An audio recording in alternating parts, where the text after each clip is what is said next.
আমরা প্রশাসনের যে আচরণ, সেই আচরণ জুলাইয়ের পরবর্তীতে আমরা ভেবেছিলাম সেটির ইতিবাচক, সেটির পরিবর্তন হবে।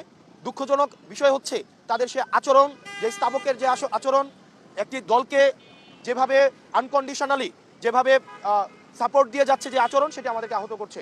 এভাবে যদি চলতে থাকে তাহলে এই সরকারি অর্থ অপচয় করে এই নির্বাচনের কোনো প্রয়োজন নেই। গণতন্ত্রের জন্য যেই লড়াই সংগ্রাম হয়েছে দীর্ঘ 17 বছর, বিএনপির নেতাকর্মীরা যেভাবে রাস্তায় নির্যাতিত হয়েছে, নিপীড়িত হয়েছে, এই প্রশাসনের নগ্ন আচরণকে যদি বিএনপি এন্টারটেইন করে তাহলে এই 17 বছরে যারা ইলিয়াস আলী থেকে শুরু করে যারা গুম হয়েছে, আজকের আমাদের শহীদ ওসমান হাদি পর্যন্ত যারা শহীদ হয়েছে, তাদের রক্তের প্রতি সেটি হচ্ছে অপমান করা হবে। সেজন্য বিএনপিকে গণতন্ত্র যদি রক্ষা করতে হয় তাহলে এই প্রশাসনের নগ্ন আচরণের তাদেরকেও প্রতিবাদ জানাতে হবে।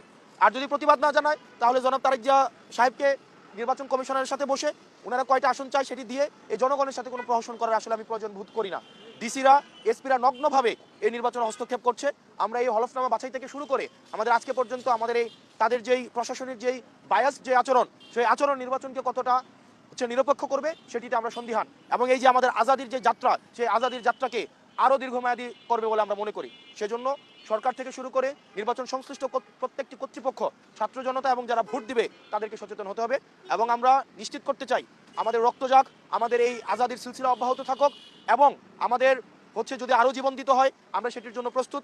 কিন্তু আজাদি, চূড়ান্ত আজাদি না হওয়া পর্যন্ত এই আমাদের লড়াই অব্যাহত।